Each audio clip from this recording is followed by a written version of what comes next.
Hello, everybody. We're back. Episode 40. 40. We're back. Yeah, episode 40. Oh, wow. We got there fast, didn't we? It seems like we just started our first episode back in October. Pretty cool. Pretty cool. Very cool. Yeah. Cool. Episode 40. Well, welcome to Seekers Chronicles, Paranormal Historians. I almost messed that up. You got it. History meets the paranormal. So how's everybody doing tonight in the audience? Hi, everybody. We got some people in there and say hello to. Hey. Yeah, filing in. Beth. Yeah, Mary Beth. She was the first in. She was ready. And Melissa. Hey, guys. Melissa's here. And, a couple of people. And, by the way, Adam has a doctor's note tonight. So. Oh, Adam. He'll be a little bit late working. Okay. We'll let it slide. Every time he can't come in the audience on time, he has to call up with a doctor's note, and if he can't come, and that's cool, So, Jennie, how was your weekend? I know you guys did. You did go investigating. I did, of course. I had a real investigation this weekend. At the Van Vechten house, 1725, built in 1725, huge home during the Revolutionary War, really fascinating stuff. And we had a really fun investigation. I love how investigations take on a life of their own, right? Like you never know how it's going to go. You never know how the mood's going to go. And this one was like really relaxed in a good way. So it was really good. Yeah, a small group of people. That was good. We had like 5 people. Not a huge house, so that works out really well. Yeah. They're doing renovations, so that was kind of cool to see how that worked out. But the usual, like so many voices. I'm sorry. Yeah. Activity. Yeah, as always. I mean, I don't think I've ever left that house without 16 EVPs. I mean, I just feel like there's so many voices in that place, and we've heard music playing, like, where's that coming from? Kind of thing. But so many layers, some of it's from the 1700s and some of it's modern because, hey, it's lasagna. Yeah. I was going to come up and surprise you guys, but I got a call and ended up watching my grandson for the day. And that's a big deal. My ass, a 14-month-old, he does a lot of kicking and so he wants to walk now. And it's like with my back, I can't. It's like I'm walking, I have to hold his hand, and it's like I put my back brace on, and it's like I gotta look like a mummy. I gotta wrap up all my body parts just to walk nowadays. So hey, what happens? That happens, old age. So yes, Jennie, we got some great guests on tonight. We do. And I know Jennie wants to announce these. I would want to do it anyway, even if I didn't do it every week, because I love these guys so much. So I got to tell you. Well, Jennie, the fangirl. That's what you put in. I am going to go there, and I don't care what anyone says, because I am a fan. She's a fangirl. I'm a huge fan of these two because I love to learn, and I can count on them every week to teach me something. So they have a marvelous podcast called Paranormal Lens, and they're dear people and wonderful investigators, smart men. Let's bring them on, Chad Thomas and Jamie Widener from Jotnext Paranormal. Hey, guys. Hey, how are you guys tonight? Hey, everyone. And now Anthony says he's the eye candy, but, look, now we got you guys on tonight. We got some competition. Well, there's no competition. No, you got it. Before we get started, I want to say something real quick. Looking good. You guys don't look a day over 39 episodes, so congratulations on 40. Oh, yeah. Good on you. Yeah.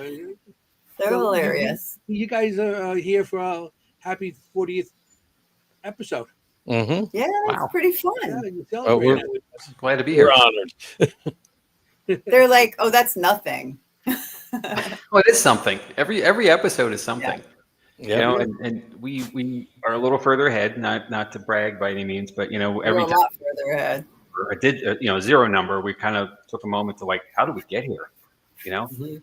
so you got to look back every once in a while. It's like mileposts, you know, look back at where you've come, and you know, Yeah. sometimes it's a pretty long distance. That's something to be proud of. So congratulations.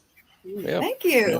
Thank Yeah, you. Thank you for we being always, here. we always have some awesome guests, and like you guys, we got awesome guests coming on, and it's so great to chat with people in the field, different people, the different they different techniques and different everything from, and we have authors, and we used to have historians on, so talking about locations. So we get to talk to a bunch of different people in the field and outside the field, like in history, because we do history also. So Yeah. that's what great, and then we get to invite it to some of these locations that are awesome. That with the history and everything. So I feel privileged, that I get to speak to so many people and like you guys uh, weekly. So Yeah. thank you for Yeah. being here. Yeah, that's the best part of about doing shows like this is talking to people and getting different experiences, and especially the investigations. Like our team has specific ways of investigating, but every time we get experienced investigators in, we're always learning something new, and that's the best part about it. So, Yeah. Yeah. If it's not techniques, Oh, it's yeah. equipment. There's all, you know, everybody's got something different, a style, a tactic, you know, just their way. Yeah. And, you know, we're lifelong learners, all of us, you Mhm. know, some don't choose to be. However, we have the ability to do that. And, you know, if you're not willing to learn and grow, you know, you kind of get flat. So I think I can speak for Chad when I say this, and I think I can speak for my whole team. You know, that's how we want to go forward, is we Mhm. want to have that experience where we absorb and we share as well. So, you know, we have a privilege where we get to have a regular reoccurring event at a location that you know, we get to teach people how to do this who've never done it before.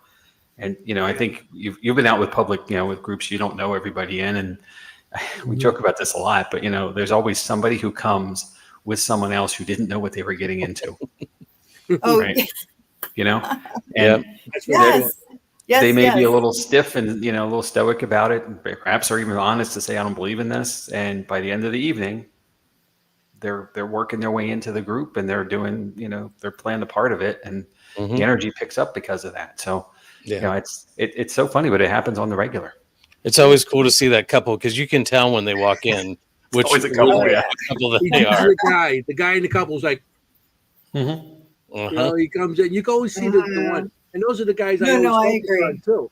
Yep. The guy Yep. comes in and goes like, and they come in. You can see. I said, "You're the skeptic," Uh-huh. and they're like, "I don't believe in this shit."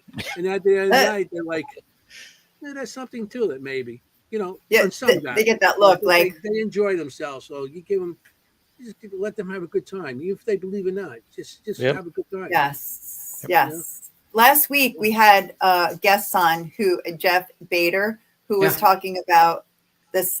My favorite quote from him is, "Everybody needs a scared friend. You got to bring a scared friend with you," because that's the one that you put in the basement, right? Like suddenly, I don't believe in ghosts, but I'm terrified of them, Right. kind of thing. Yep.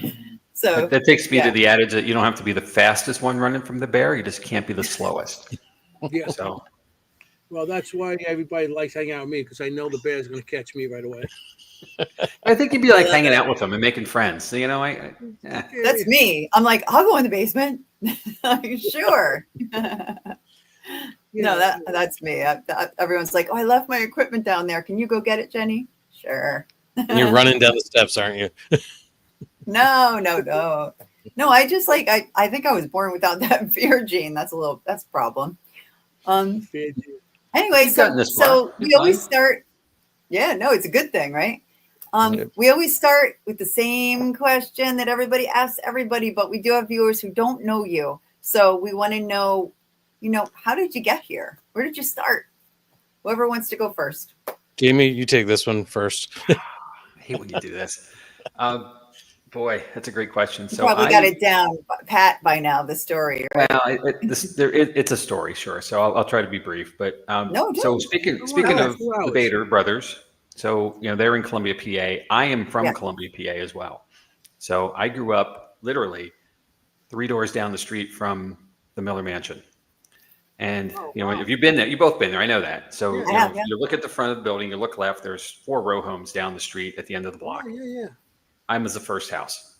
So Oh I my passed goodness. by that place every day. And that town of Columbia doesn't have buses. So kids walk to school. And the elementary school is 6 blocks up the street, right past Locust Park. So I had to pass by the building every day. And the bar that was next door, and everything else that was on the way. Back then it was a toy factory. It wasn't, the printing shop wasn't there yet, but it wasn't really running very often. So it was this kind of dark, creepy building. Eventually we moved after a few years to Cherry Street, which is 1 block over to the right when you're looking up Locust Street, into a very old house that was owned by the Hinkle family. And if you've gotten to Columbia, you've probably gone to Hinkle's restaurant. Yes. So Yes. that family. It was the grandmother of the family. So this really old 1900 big, huge house that had activity. And, as a 7 or 8 year old, I was just a little freaked out every night when you'd hear the steps, went up, they turned again, and hit a big landing in the middle where there were 5 doors. You'd hear the certain steps on the way up creak. So you knew someone was coming. It's like, that was good. That was great for me when I was a teenager and I knew my folks were coming to bed. So, if I was up too late, you could click the light. But not so good when you're sneaking out. Well, you knew where to step over as well. So trust me, Okay. never got caught that I know of. But when Well, now everybody you was are. in bed, I think I'm going to get by right now, the steps would creak in the middle of the night as well when everybody was well asleep. So, and then doorknobs would rattle in the hallway. So, the old I think they're called block and tackle, something like that. Doorknobs were the big metal things with a block for the key underneath it. So doorknobs would rattle randomly and all. So it kind of always piqued my interest after I realized that it wasn't going to hurt me. So, I'm talking maybe 10 or 12 years old as an interest. And growing up in that house through the rest of my life, we just had experiences all the time. So it's been there for me all along. The opportunity really didn't come until about 6 or 7 years ago when I connected with some friends of mine that I grew up with who ran a team, which is Chronicles Paranormal, which Chad and I are both members of now. Mm-hmm. And it was like my birthday weekend. They had an event over in York, PA. They were doing, it was three different locations. I thought, I'm going to treat myself for my birthday and do this. And I have not looked back since. So been a member of the team ever since. We've been all over the place as far as where we go to investigate. The podcast kind of came from all of that, I guess. Was what else could we do? And we had a partner. It was a 3-seat situation at first, and our partner David Dermidi eventually had to step back from a business interest he was doing. But we planned, and I know you probably did too. It took a long time to get to a place where you really were comfortable with what you were going to present. But we've always been curious individuals. I've always been a curious individual, and I'm speaking for Chad, I guess, too. But we want to know more, we want to do more, and we want to experience stuff that other people are experiencing, so we can share and grow with that. So it all started when I was a kid, and I'm old now, so no plan on stopping anytime soon. I know. That's got a way cooler story than me. That's why you let me go first. I love that story. But Mary Beth wants to know, was it the same time every night that you heard the rattling and the steps? Not always, but regularly, yes. Like you could tell, I could always tell when it was a weekend because it wouldn't happen as regularly than it would during the weekdays.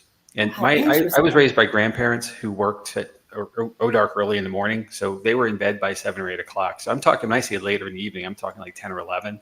So, the residualness of that, I didn't realize what residual was back then, but, looking back on it, I certainly can see how it would have been that current activity of somebody coming to bed basically, or coming, check on their kids, whatever. Maybe that's why the other doors would rattle. But and my room, their room was beside mine, which was a master, had a fireplace, they got the better room, of course. But, all the rooms were large rooms. So I don't know if they were all intended to be bedrooms. I would have to assume so. But even the bathroom door would rattle. So go figure. Oh, wow. I definitely can, that's a great question to see, because that's looking at how we investigate now, the things we look for now, the patterns and the irregularities. I would definitely have seen that. Yeah. Oh, looking back, it must look Back then, completely yeah. different. Back Mhm. then, I know when all the way back then with investigating stuff, a lot of stuff that we know now, we didn't realize back then. Yeah. Yep. You know, Have you Yeah. been back there? Do you still go there? No, sadly, I haven't been there since 97 or 98, something like that. My grandfather passed, my grandmother passed in 92, and he passed in 97. So the house was sold. And Mhm. last time I was there, I was just collecting things and getting stuff out. Okay. I'm going to tell you this though, and this you can, next time you're in Columbia, you can find this easily. So at the corner of Second and Cherry Street, and Second Street is the street at the top of where the mansion is, where my haunted manor is. The corner is a very old, was at least my time, a very old Methodist church. It's a big white building. The church left, and it was then occupied and still is by a Buddhist temple. So the house got sold again. The Buddhists eventually bought it, and now it's part of this big property. So it's, for me, it's this classic old house with big porch and big red brick thing, and it's got all these flags out front, which is in celebration of the temple. So it's kind of- totally different than anything I ever lived in. Yeah, but so cool. not a bad thing. I mean, it's not like it got knocked down or burned No, down or no. became Right. a crack house. Like it became Well, a and temple. those things could still happen. I don't know, but I doubt it. Yeah, I've always thought I should go back and just knock on the door and see if they'll let me in. So They And I might might- even They do do. that. I might have a They will. box of baseball cards stashed in the one floor in the bedroom under the floorboard. So I don't remember Worth what a lot of happened. money. Maybe We should check it out, Jamie. we got to go now. I said it out loud, right? Yep. Yeah. Maybe that's what they bought all those flags with. That's how they get. Flags aren't cheap, Yeah. Hey, so some I baseball know. flags, get a flag. No, So- equipment's not cheap. Nothing's cheap. Nothing Exactly. else. Right.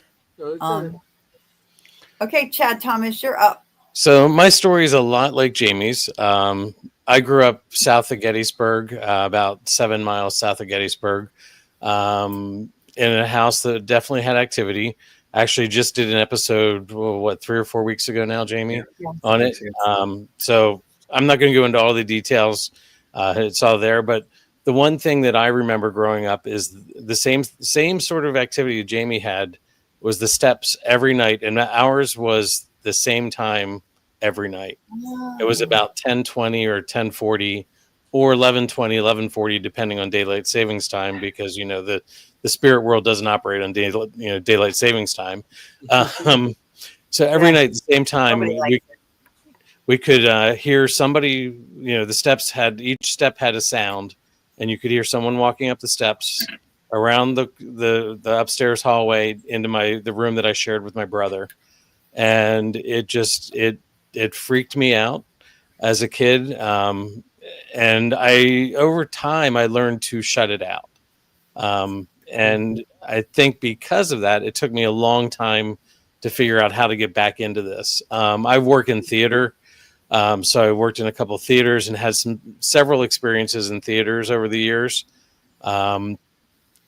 But I was really interested in getting back into this. And Jamie and I, we have an interesting relationship, believe it at that. But for my 50th birthday, Jamie's like, we're doing an investigation. The team's doing a public investigation. Why don't you come out for your birthday and see what you think? And I came out, and I never stopped coming. They eventually never ever left. It's amazing. They eventually That's said, what happens.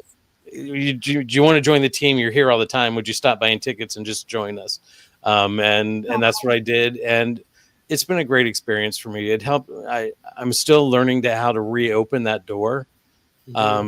Because I know I'm sensitive because I've always been an empath, and I never shut that out. But it's interesting how we can shut other parts of it out, and it takes a lot of work to open it back up. Right. And it's interesting because 2 of my kids are also sensitive. Oh, and- interesting. And they're like, we'll go to my dad's house because my dad still owns the house. He still lives there. And like my Alex will walk through, he goes, there's something going on in that room. and we can definitely, and he's actually seen a face in the one window. It's a really interesting story, but he's actually seen the face. So, but it's interesting how it's it goes through the family. Yeah. So yeah, it's just been a great experience. But that's how I got here, and now I'm hooked, and I'm not going to go back. Yeah, of course not. I don't know how we can get rid of him at this point. So Yeah, no, I know Anthony can relate to that. I started following him around. I followed him around for a while, and he was just like, oh, fine. Yep. Fine, you just stay. That's awesome. That's actually true. Mhm. No, that's that. So that's interesting that your kids have it, and that are they both are any of them mediums, or are they sensitive like you? I think. Well, it's Alex is in his 20s, and Emmy is 16. So I'm not sure where Emmy's going with things yet, but Alex is just sensitive. Okay. But he's definitely he sees things more than I do, like visually sees things. Interesting. Does he draw? Can he draw? No, he didn't. Well, no, I don't think he can. So, Because but I I'll- do spirit art, okay. and when I draw, and a lot of times that I see things and I draw it, people verify, say that's what it, that's what we see or whatever, or they pull out a picture later on, and it's like, wow, that's pretty cool. It's like it looks just like this picture, and you drew it. Right. Right. I mean, because sometimes I know, because I'm a sensitive too. I've been doing this since I was sensitive. So 3 years old, my first experience to now and everything. And for years, nobody believes him because people like you believe them when they say it. But I come from an era where nobody believed that you couldn't talk about it and everything Yep. else, And so I used to draw it, and sometimes that by drawing it, it got it off my chest. That because a lot of people hold it in until they get somebody, then they could talk to them. But sometimes that doesn't take to years later. Mm-hmm. By drawing it or just writing down what you got and stuff, it takes it off your chest too. So not everybody believes it. Yeah, it's funny how there's like a taboo when it comes to the paranormal, still, and there certainly was, and I agree with you 100%. There was this we didn't talk about it in public, and but once you start, well, right, like right, it's you're just supernatural. weird. You're one of those people, and okay, whatever. I think it's driven by fear of the unknown that people have, or the belief that that if you talk about it, something's going to happen to you. Like some automatic thing happens. And, nowadays the world's changed. Yeah. Right. Exactly. Like you're opening a door, right. Yeah, that you don't know how to close. Correct. And all of a sudden, your bad, all the bad juju is going to happen to you. Yeah. And nowadays, I can't tell you how many times somebody's like, hey, what'd you do this weekend? And I'm like, oh, I went and did this. I went and did that, like just conversationally, like not expecting them to know, like, oh my gosh, you do that. Like you see a difference now. There's an acceptance. And because there's 6,000 shows, right?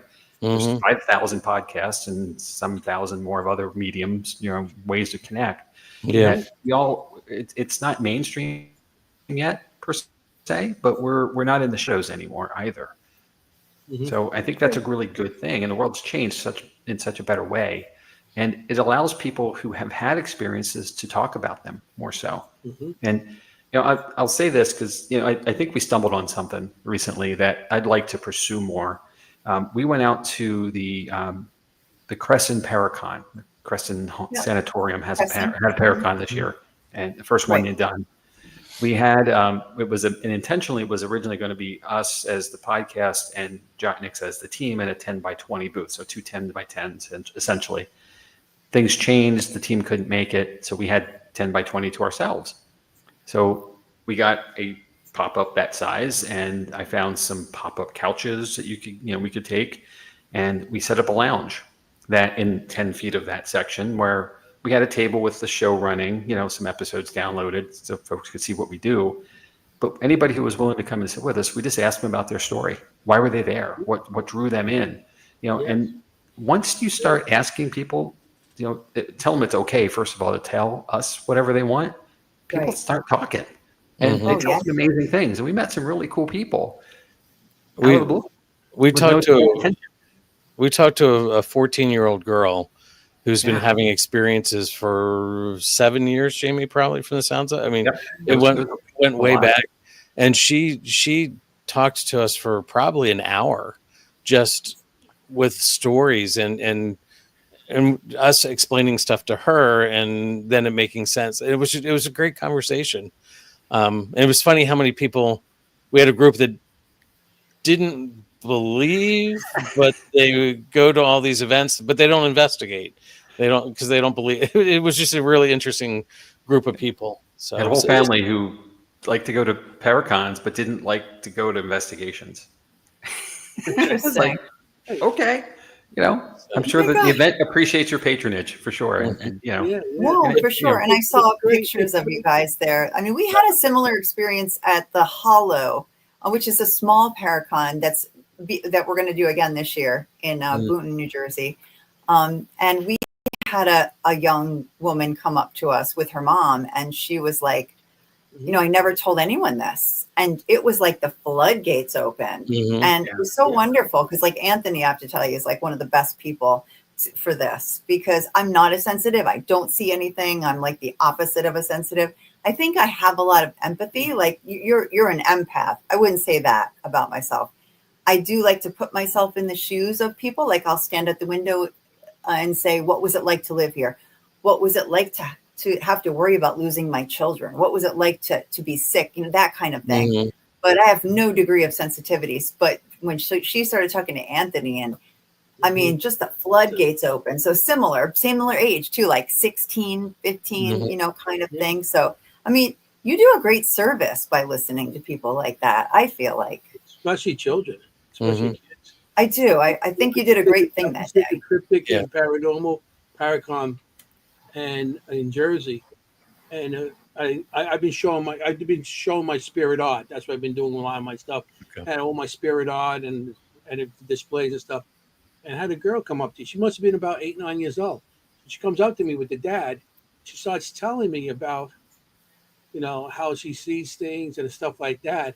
And the dad's like, here it goes again.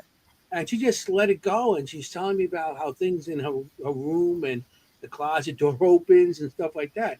So I told the dad, don't dismiss her. Just play along. Just talk to her about it. But don't put it down for it, The dad's like, yeah, okay. But I don't know what the dad did after that. But yeah, when you get to the kids, it's good. The girl we talked to was actually the daughter of one of the food vendors. So she was just there because but it was great. So I got to come clean. We got really lucky. So it was an outdoor event originally. There was weather coming, and they gave us a choice being inside or outside. Because of the size of the booth, we decided to stay outside, and we got to pick our own place. Then, like there was no assigned slots. Like how a lot of places have you marked off. You're here in this. So yes, we just pulled up and thought, okay, we're on this corner here. This looks pretty good. And then 20 minutes after we got set up, the food truck rolled in and parked really right next to us. So we couldn't have gotten better if we wanted to. As far as and of course people are walking. There's no place to sit, anywhere, and it's hot. So we're under shade, and we have couches. So people came, like they were sitting in the grass and like, hey, come and sit with us. Let's chat. And it just drew people in automatically. So we got really lucky. With that Michelle, that was that. Oh, you just great. Yeah. And the people from Dark Hollow who were running the event, they loved we talked to a couple people and they loved what we were doing, and they're like, we want you to come to a couple other events. So I think it opened the door, and it definitely has spawned some thought for us and for some other people. So how can we do this better and more? And it's all engagement. That's the important thing. And the teenager we talked to, she didn't know where to go with things. And it's a simple thing to say this. But I say it to a lot of people, is get yourself a journal, get yourself a notebook, start documenting with the experiences you're having, when they happen, what they are, days, times, whatever, the best way you can. Keep a log of it. And even on your phone, I tell them, if you don't like writing it down, just open up your phone and dictate it. Yep. Younger people. The people that I'm old by asking for paper, right? So I still have a notebook, paper and pen. But Yeah, pencil. but still, I mean, that's if you got to do that, do that. Yep. Yeah. So, Record I yourself. The patterns I and love trends. that idea. Yeah. If nothing else, you prove it's not just in your head. You're seeing, you're documenting it, so it's Mhm. real. And if you If share it with people others and who are there, Yeah. yeah, Yeah, drawing So the same thing, right? listen, next year we'll have to go. What I just tell them, draw. If you can't draw a stick figure, and just next to that, the color of the hair, the eye color. If you could visualize all those different things, just put it, next to a stick figure. So you could refer back to that and say, "This is what I seen," and then you say, "Yeah, the hair, the eyes, yes, write it down." And I always like write down the time if it's at nighttime, if you're in bed, the time. Mhm. I even like write down what's the weather outside, the temperatures, the moon phase, if you know that, That's a good Mhm. idea. sometimes Yeah. that has something to do with everything. A lightning storm might bring something because the electric in the air and everything. So yeah, Yep. Sure. Totally agree with all of that. If nothing else, you have it for your own peace of mind. That Yeah, way you can track it, and it's just you'll know what's going on, and whether anyone believes you or exactly. not or hears you, whether you choose to share it or not, it's up to you. I mean, people keep diaries, still to this day, and whether they're digital or paper, it's the same idea. It's your expression. yeah. Yep. I love that That's great. advice. I I do love the it. same thing with that. You know, I agree with you everything you're saying, Jerry. Because Yeah. it seems like you're saying the same thing. When I talk to people and stuff like that. Because the kids Yeah. He's kids are just always like I sit in the back and he just talks to the masses. He's the talker. I'm the shy one, but he's the talker. you're a shy So one. guys, how did your podcast start? We lost the Like, bet. what was the catalyst to get? You lost the bet. No, Oh, well, oh man, No, okay. no, That's how Jennie got stuck with me. no. that is no. He lost the bet.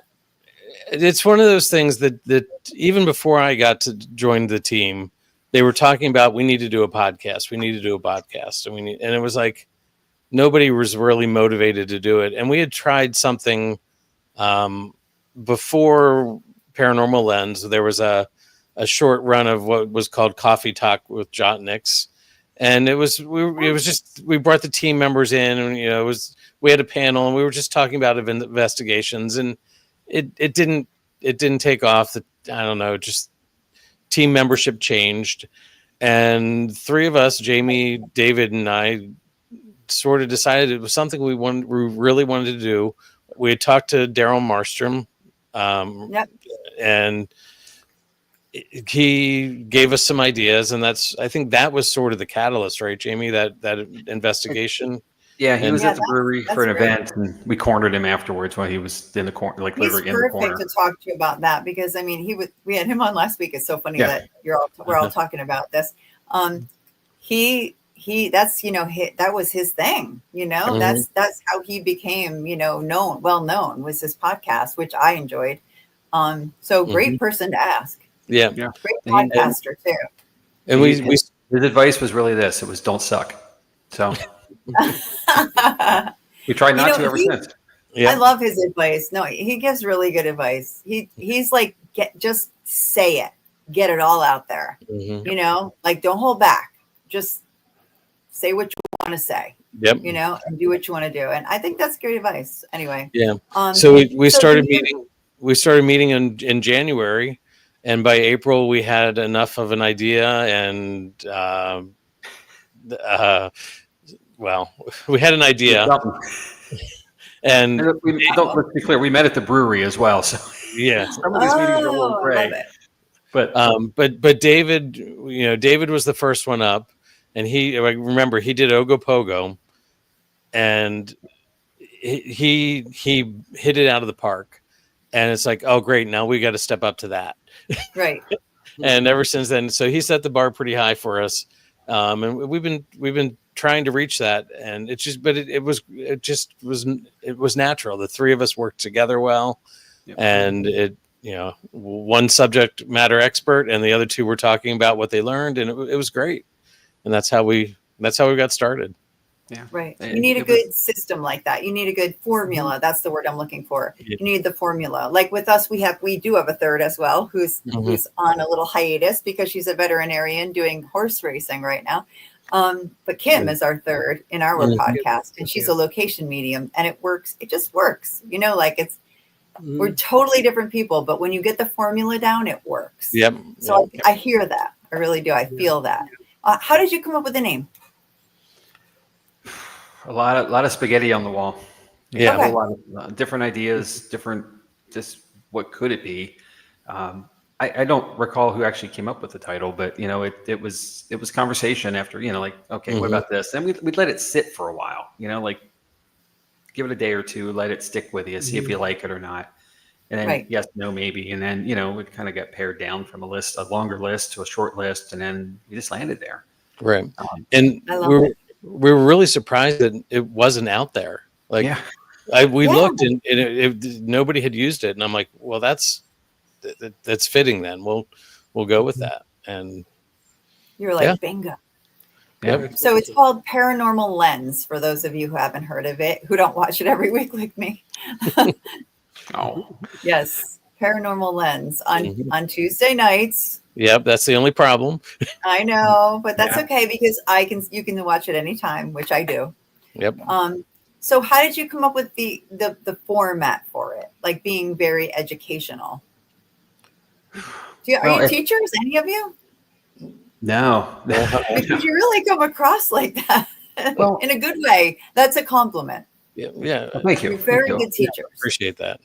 I think well, for me at least, and I could speak probably for Dave and Chad, as teammates, that we wanted to present something we would want to hear ourselves, and the way we'd want to get it. And that kind of is where we took off from. I don't know that we had an exact plan of how we were going to go until we went and like the first episode happened. We talked a lot about it, but until you go live, you don't know what you're going to get. And again, we go back to David's first episode. Ogopogo was personal for him. He's been out to Lake Okanagan in British Columbia, and he's been on the shore, and he's very interested in cryptids. And it was a good place to start because he knew the history. He did the research. He's on site to see it. And so it was a touch point that we wouldn't have gotten if we just chose that topic. So it really helps that. And we as subject matter experts, we trade each episode now, and one hosts and the other listens and comments, and we discuss. So we pick things that we want to talk about. It's not just out of the hat and therefore you're stuck with it. Like your friends put your name in for karaoke. Yeah. Right? Oh yeah. You're going to get what you get. Yeah. We choose the songs that we're going to sing. Right. So it helps a lot there. And it makes it more personal for each of us as we discuss that topic. Yep. Right, because it's near and dear to your heart, right? Yeah. Like or or an interest anyway. At least something that interests you. It's it's not a cold subject for you. Yeah, and occasionally we'll get I don't want to say a challenge, but we'll get a subject from our viewers, and we'll go with that too. I mean, and it may not be something we've thought of before. There were a couple that I've never heard of that, but we'll go with it. Yeah. Cool. And sometimes they're just as interesting because we're learning at the same time. Yep. Yeah. So. Yeah. Well, I would think you're learning every week at the same time, even if it's something you already know about, because you really do a deep dive.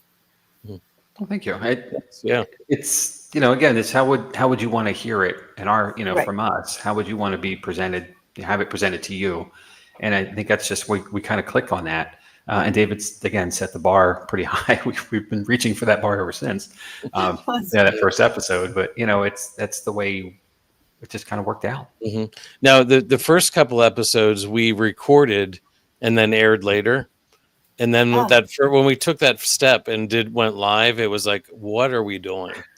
Yeah. There's no net at that point. Exactly. But but it changed it and made it a little bit better because it was live, and you had to work with what you did.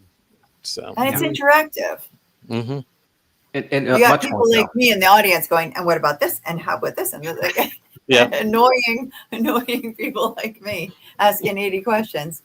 Well, that leads to more of that opens the door more wider. Right. Yeah. Because we don't think of everything when we come to a topic. There are the good questions. The intentional questions always expand the conversation, and that makes it more. The interaction is really important for us. We have nights when we don't have a whole lot of it. The subject goes faster, which is probably good because we got jobs and stuff to go to in the morning. But I'd rather run long than run short in that sense, because we're interacting with others who are in the episode with us and guests and so forth. But it's never not something we look forward to. Like, I want people to engage with us. Right. And we miss you, smart audience. by the way, we miss you. So. Oh, I know. I miss you guys so much. It's not the same. I have to say, it's not. I happy. enjoy watching. I can say this. Well, let me say this. I'm really happy for you guys, and the success that you're having with your show, and it's, we can ask you the same question. How did you get here? It's not a spur of the moment decision to launch a podcast. It's a business venture to some degree, right? And, you have a lot of ducks to line up, and it's a lot of work. And that's the thing nobody sees, because we try to make it look effortless on this side, on the camera side, but on the back end, we're weeks ahead in planning. We have the schedule we present, that who's coming or what's coming, but the research of it has to start long before then. And you can tell. Oh, really, Jamie? Together. It's not just the Friday night before. It's not the Monday night of, right? It's like, the Tuesday afternoon at work. That's due tomorrow. Those slides are due tomorrow. Famous words from Thomas Jefferson, right? You have to get the guests, and then you make sure they come, and then when they, and we're booked until like September, because I stopped it because we're going to Gettysburg. I want to book some more people in September, So we're booked months and months ahead, and then when the week comes before, you got to see if they're still coming on your show, and then we have people cancel like the last Tuesday that they Not many. Something happened. Thank goodness. Like, now what are we going to do? Right. Yeah. So then you have to come up with something quick, and then you're shuffling around. So but something, we enjoy it. We enjoy it as much as we got to work so hard to keep it going. We look forward to it. We enjoy it. Jennie does all the research on everything, and I do what I got to do, and then Kimm, when she comes, she does hers. And she's the fan favorite, Kimm. He's the eye candy. She's the fan favorite. I'm telling you. I was really looking forward to hearing what Kimm had to say about her place, but some other time. So. Summertime, is rough for her. She's got to take care of those horses. She's a veterinarian for horses, and she works for the tracks. So now the tracks are open, and this is that time of year. This is that big time of year. Going into like September or October. So, speaking of that, this is just a fun thing. Did you hear one of the horses got away at Monmouth Racetrack the other day? No. It was involved in this whole thing. One of the horses got out, and it was like on the side of the road, like a highway, and they had to catch it. I was like, what just happened? How does that happen? Really, I guess it knew where it lived. Like, she said, it was amazing. It was making all the right turns and stuff like that. Like, I was like, trying to go home. Thank goodness the horse was okay. No horses were harmed. Well, that's good. But she's a location medium. So you're like, she could take a picture that you sent. She could take one of the pictures you sent, and we never tell her. We are like sworn to secrecy. Like, if we tell you, we have to kill you. We never tell her who's coming on and what the location will be until that night. And she's so anxious that night. She's like, tell me. Like, where is it? But she's incredible. I don't put down location. I just put down who's going to be on the show, and I put the location. I was like, location be told on the show. Yeah. She has no ideas, and this is good. Good what she has. So that's such a cool you guys idea. sent some evidence stuff that you want us to play. Before we segue there, let me help segue. So the horse made me think of something that happened to me, actually. The brewery's in Mountjoy, PA. I live technically in Mountjoy, although I don't. Like, you know how you have that kind of rural area around a town. Mm-hmm. So I have to Okay. pass through like back roads to get there. I'm about 10 minutes out, so I'm not far, but I passed by a farm. And one evening I was going over to an investigation, and I come up around the bend, and right smack in the middle of the road is a cow Oh no. just standing there, hanging out. And it looks at me, I'm looking at it. I'm creeping up thinking if I get close enough, it's going to move.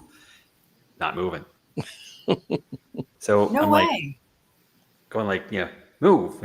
I'm leaning out the window, mooing at it like it's going to help because I speak cow. Right? Because that's what we do, right? But we do. That's what we right? do.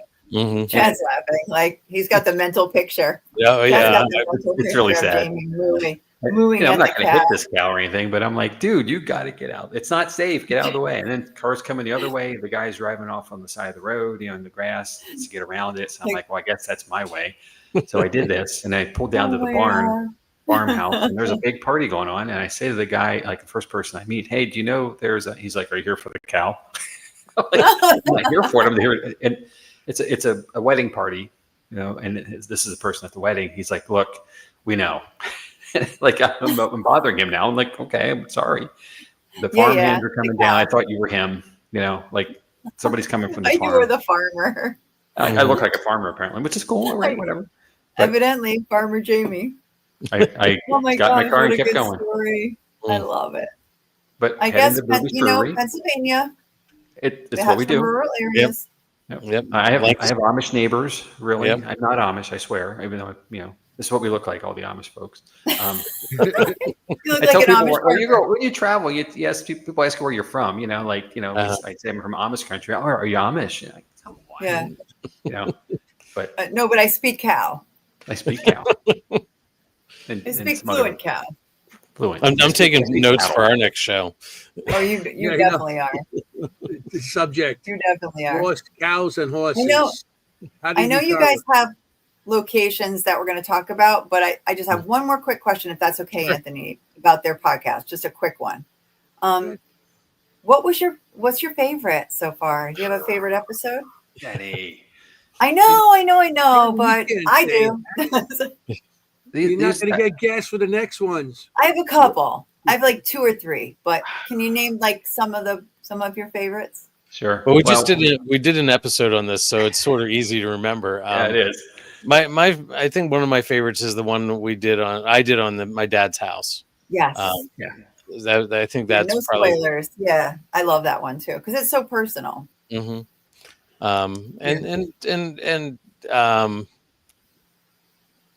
There are so many good ones, so I'm just going to leave it at that one. I love the one with the Japanese ghosts. You're right. Yep. Well, because we had guests from Japan on our show live. Oh wow! Yeah, from Spooky Japan, and that was fascinating. And I referred to your show so much, things I learned in your show. So thank you. Thank Cool. you. That's I know, fangirl. Go ahead, Anthony. Yeah, Jennie was wearing kimono. I was not. Her hair was up in a bun with my hair. I play the part. All my hair. She played the part. Because I look Japanese, like Swedish Japanese. I had sushi the other day. All right, well, it's close. Yeah. It's like when I was down in Tampa not too long ago. I passed by a place that said New York style Chinese food on their sign.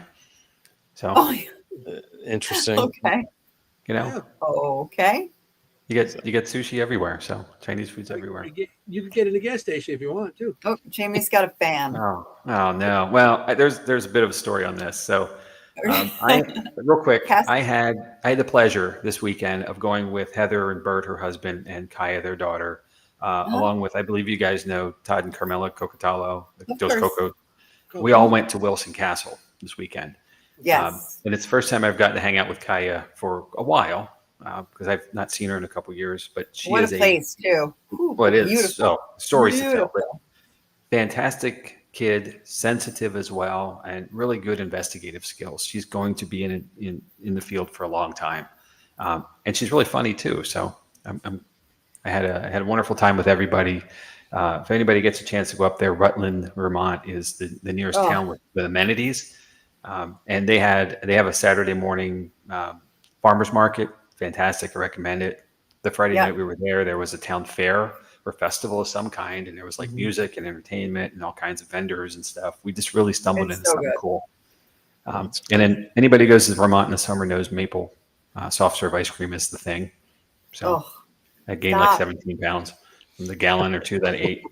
But, you know, but usually we talk about cannoli on this show, but that sounds better. Can we talk about cannoli? And when we have a little drinking game we didn't tell you about. When you say cannoli, you drink. So drink.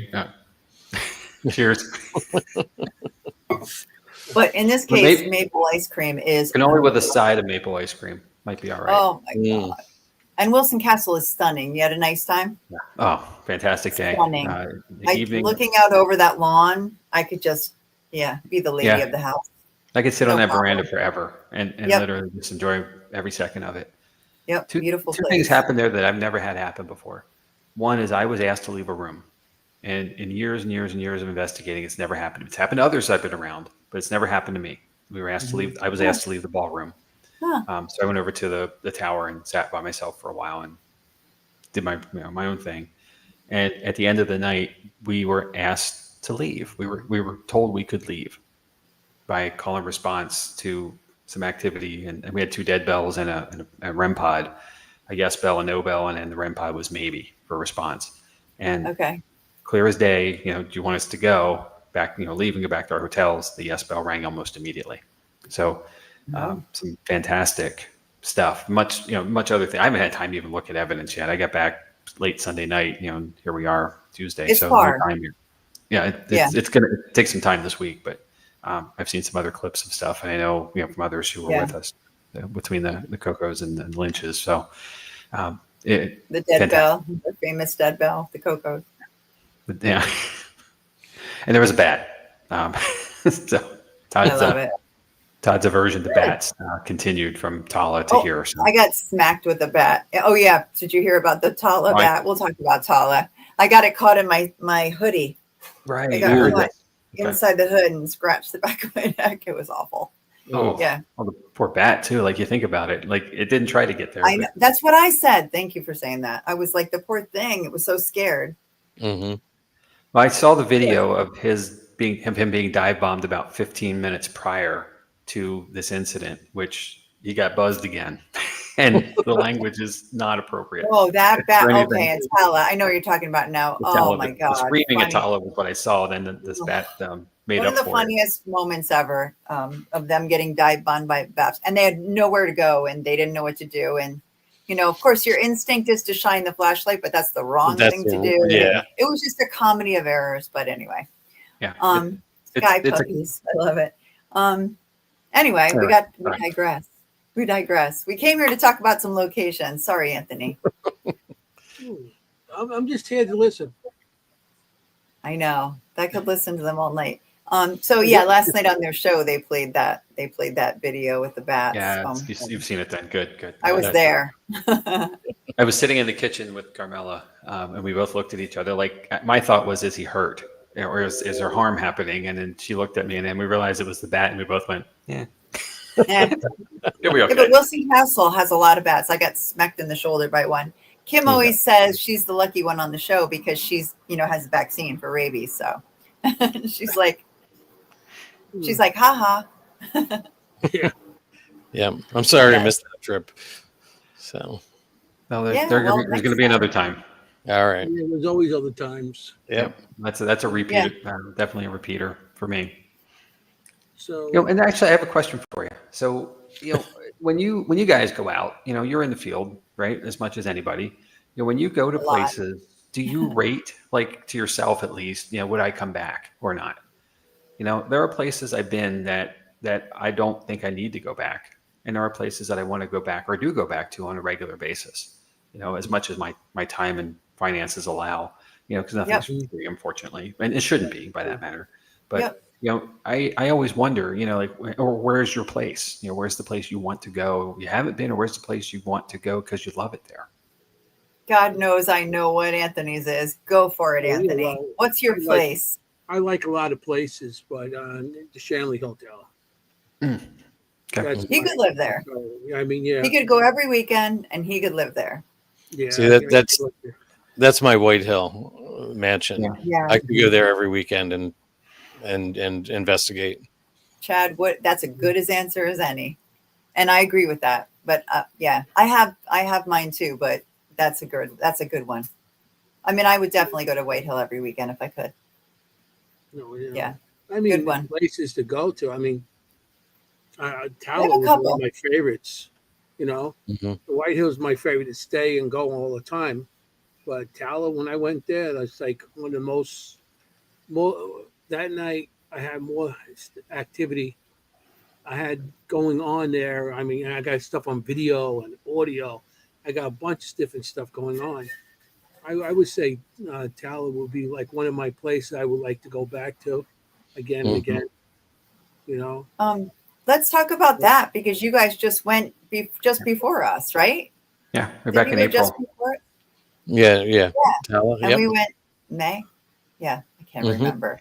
That's so How time funny. You went flies. just a couple of weeks before us. I mean, Anthony has been before, and had a lot of A couple activity. years ago. Things thrown at him, not by me this time. Yeah, I got it on video too. Yeah, it's really cool. Yeah, and stuff. You see it like go across. I caught it on my body cam. I have my regular camera. Uh-huh. Walking into one of the rooms. I'm totally by myself. There's a section not too far from where they did the lobotomies, right in that Yeah. area.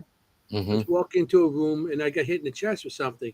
So you hear something hit me. I'm going, oh, something just hit me, and I'm looking around, thinking a chip or something fell off the ceiling, whatever, or a bug. I'm looking around, nothing. So I go home and then I do the review. And I had a body cam on. I didn't realize I had a body cam on. You see something coming up, and you could hear the hit. I said, something just hit me, and go back down. And it looked like a Good. stick or something. Hmm. So that's one of my places I would like. I would go back there a couple times, But if it was so far, if it wasn't so far, I'd be there a lot more too. Yeah. But that's it's so big. There's so many areas to investigate. Oh. You can't do it in one night or even two. It's like you need a week there. Yeah. Yeah, you do. You do. I always tell people, as big as you think it is, it's bigger. It's bigger. And then when you think it's bigger, it's bigger. Like Mhm. there's just no way to explain the size of that place. When there's so many rooms that you can go into and just spend time in, and each room's going to have its own story because of what happened there. So. Yeah. But that one night I went there was unbelievable. I got screaming on my I get on the audio of my camera. Yeah. I'm a big video person. I got my night vision cameras and all cameras hanging from me and everything. And I got screaming. I'm walking and you could hear something like running up behind me. I spun my camera and it was like nothing there and was screaming, something running up on me getting hit by stuff, equipment going off. And I'm asking, can you stop that? And it stops automatically. Mm-hmm. So much stuff that happened there from shadows and everything. I got choked out on the one floor. I was on the third floor and something Again, not by me. like choking me. Uh-huh. We had a group of people there, and I had my camera and I had it on a tripod. So I was carrying up the stairs, and I put it down. It felt like something was choking me, and we just came from the room with that boy. What do you call it? They killed him. With Dean? Dean's room. Dean's room. Yes, Dean's room. We just came from there, and it felt like something was choking me as I got to the top of the stairs. So here comes Cocos, Dos Cocos. Mm-hmm. Yeah, the bat video, it never gets old, and one of the funniest things I've ever seen in my life. And we watched it when we were there. Actually, we went to one of the hotel rooms and hooked it up to the TV to watch it. I mean, it was that funny, but it really was. So, We had a whistling that followed us through the whole facility everywhere. Oh, cool. and it wasn't like wind whistling because that's sort of a single tone. This was like a dual tone whistle, like somebody was trying to get your attention. Yeah. Oh wow! Really? Oh, not like We musical, like No. No, Okay. It started when we were in the hydrotherapy wing and room, and that's it's got windows facing to the large lot at the front. Yes. And then as we moved down to the end of the hall, and actually upstairs even, There's a lot of windows that are missing. So I was thinking maybe it's something outside. And there's a bar over on the main street that the door opened every once in a while, but that was clearly like jukebox music, real music. It wasn't someone just whistling. And then as you move up to the fourth floor on the other end of the building, it's there too.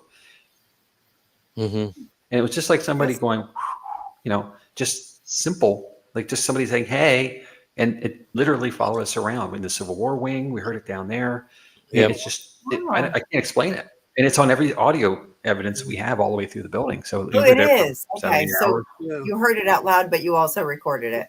Yep. Wow, nice. That's pretty The Civil cool. War wing, we heard whistling too, but we didn't catch it on audio. That's right. Interesting. I was Okay. with Chris That's Walgood right. and Audra in Mhm. there, and we heard whistling, but we didn't. We played back. We didn't hear anything on audio, but we did hear something like that in the Civil War area. Hmm. Yeah, Interesting. that's That- interesting. Yeah. that- I mean, You're right places though, like Anthony. this- I could live there too. So, like you'd probably never have the same experience twice, with as much Oh yeah, space as there's there so is much in the stuff buildings. going on there because how many people have been out and through there, Mhm. different generations, different things from Yeah. soldiers Yeah. to patients and everything else. So yeah, Yeah. a lot of stuff. Definitely. And Definitely. we went It was there with once during a in a thunderstorm lifetime. too. So that was the cool part about it. Not to being, it was there during a thunderstorm. You see the lightning going off with everything. It's like Mm. this is like I said, this is a dream come true, man. Haunted location like this, and with a lightning storm and thunder is like right out of the movies. It was great. Mm. My favorite it was Kreischer Mansion. If one that I could go back to every week. And we're not doing. I don't think they're doing investigations currently. Yeah, they're not taking I anybody. think they stopped. But that would have been one I could have investigated every week. Okay. Yeah. For sure. I got some of the stuff. That one's haunted AF, as they say. And I don't say that about a lot of places, but yeah. But I do enjoy the Revolutionary War stuff too. And we're so blessed in Pennsylvania and New Jersey, especially I think more New Jersey and New York, like the Hudson Valley. So much Revolutionary War history. Yep. Pretty cool. We do got evidence. I'd like to try. Yes. Let's not. The night's over. I know we got. Well, this is one of those that could be a 4-hour episode. So let's go. I know. That's me with the train. I apologize. I'm going to play some audio Okay. that you just send us, but our speakers don't get mute on it, so you just have to just listen. And Everybody, put your volume up because StreamYard is a bit quiet. Why don't you? Do you have a label on it or no? I got some labels. Why? Okay. If not, I was going to say we could play it and then play it again and again. Is there any particular one that you want to play, or? No, we can. Let's roll. We'll figure it out. Just roll it. Okay, this is the first. We can wing one. it.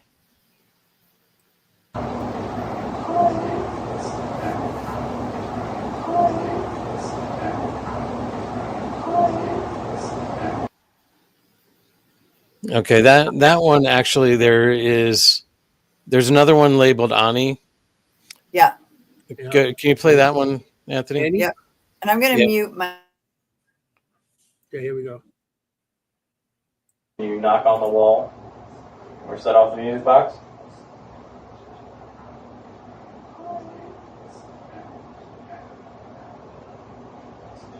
Did you hear that? Yeah. What's that? That sounded like a young voice, like a kid's voice. Yeah. Okay, that one right after I think he said music box or there was a real quiet thing, and then that's what you had played. I looped it 3 times, and that's what we played first. But that was actually a voice that they heard with their own ears. It was a disembodied voice.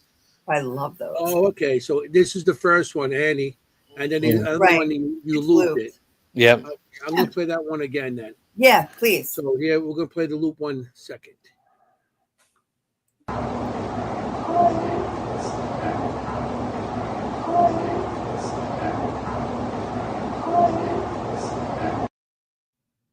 That's interesting because it sounds like an accent on it also. Ani. Well, the family was German, so that's why the name looks like Anne or Annie, and it's Ani is how they pronounced it. And that was my son investigating, Alex investigating with a group in the ballroom upstairs. They were back towards where the girls' rooms would have been, and the voice came from the hallway. It's now bathrooms, but it's the hallway where their rooms would have been. So where is this? We didn't even say that. Oh yeah. By the way, this was at Jennie's house last week. Back it up. Go ahead, Chad. So this is Booby's Brewery in Mount Joy, Pennsylvania. It was a brewery. The history of the place, there's a long history of it. It was Alois Booby bought it in the late 1800s, made a thriving business. He was a great businessman. He had a brewery, a hotel. He delivered beer all throughout the area. Just really a really well-respected man in the area. And then his family lived in the hotel for a while. They lived on the second floor of the hotel. Then the third floor was rooms. They had a bar. They had a dining room downstairs. And then they had a processing plant. It was one of they had the first ice machine in the area. Things like that. It was just he was a well-respected, smart businessman and did a lot. Jamie, I'll let you tag off that. He really diversified his portfolio too. He invested in hotel properties and other homes, locations for people to stay at around the area, not just in Mount Joy. Plus, Mount Joy has its own train station, and it is on the Keystone Line, which runs from Harrisburg to Philadelphia. It is the second busiest train line still to this day in the state of Pennsylvania, on Amtrak anyway.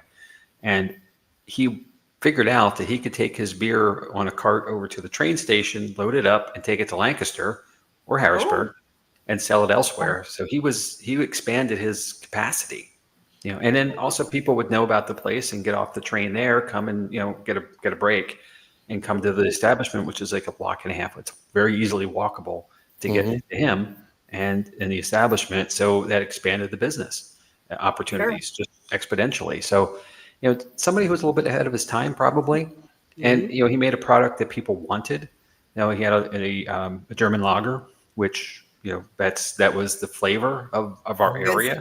Yeah. Well, we have a lot of Dutch and German immigrants. So he was making something they knew from home, which helped grow the business. Instead of, there was a time when the establishment shut down. It was taken over by a Swedish brewer who made a Pilsner, and that was not the taste. So he didn't last very long and went out of business kind of quickly. So, having the family come back to ownership from that, which stayed in the ownership until the 1980s.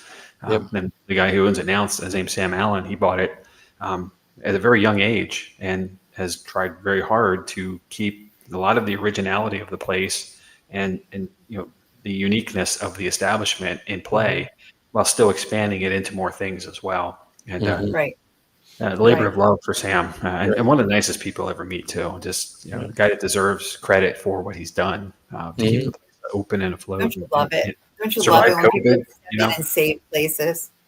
As we're talking, I want to show pictures of the place. Yeah, please. I went to a bridal shower there. That's how I got introduced to it. Okay. Isn't that funny? Mm-hmm. Well, it's so many things you can do there. There is the catacombs in the basement. Essentially, is 40 feet underground. It's a fine dining restaurant, which you would not expect to find. This is the catacomb, the beer garden. That's where it was. Yeah, there you go. And that is the catacombs. So funny. And underneath the section that we just had up there are tunnels that go out from underneath that. In the back left-hand corner, there's a plate on the floor, a steel plate that's 4x4 or so, 3x3 at least, and it leads to another level below that's unfortunately collapsed for the most part. There's a little bit of room to move left and right, but they don't know how far it goes. But the presumption is at least it goes across the street to what used to be the Malt Baron Mansion, which was owned by the original owner. to cross over between the two without having to go out in the street. But you think about bootlegging in the 20s and 30s, and you think about the Underground Railroad, which was very This is prevalent. cool. Still, even though Mount Joy's not at the river, people were still traveling from the south to the north. This was a respite spot, and a safe space. So, and all of that stuff is part of the history of the place. And it is on the National Historic Register, which is fantastic. It's preserving the location. That's cool. But there's more history than we probably know about there that just never went documented. It's interesting because during investigations, we expect the family that was lived there and the workers, but we'll occasionally get a stray child who seems to be lost from their family, or we'll get soldiers who have passed through there, and we think that connects to that Underground Railroad stop. So, Interesting. So, and the establishment I would has think the murder family mystery. mostly. Oh, look at that.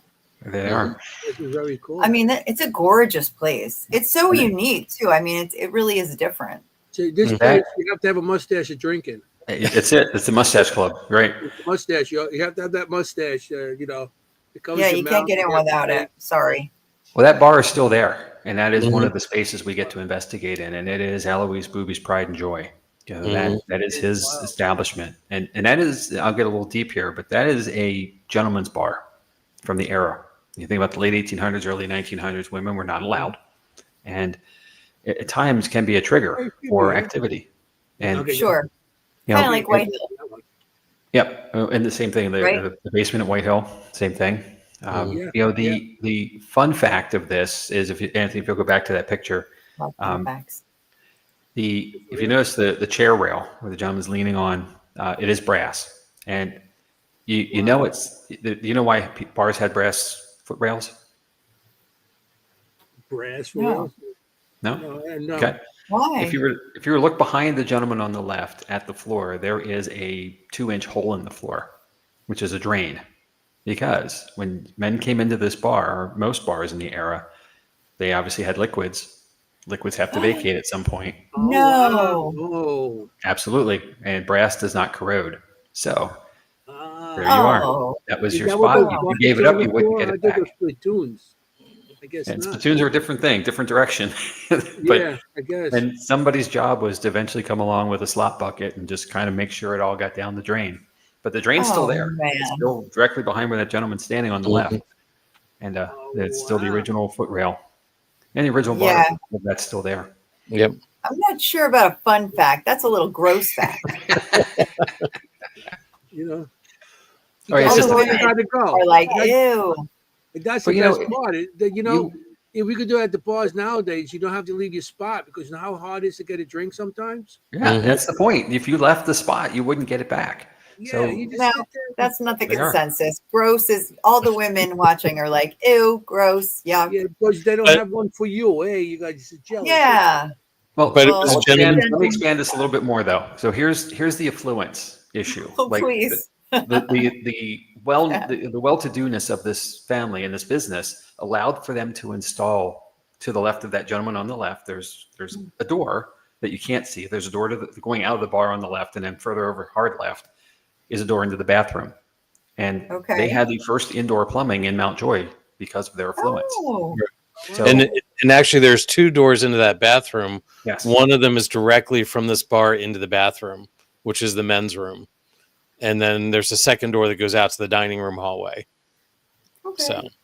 So if you were a child and coming in, families could come in and have food and dinner and so forth, and if you were a guest of the hotel, the same thing.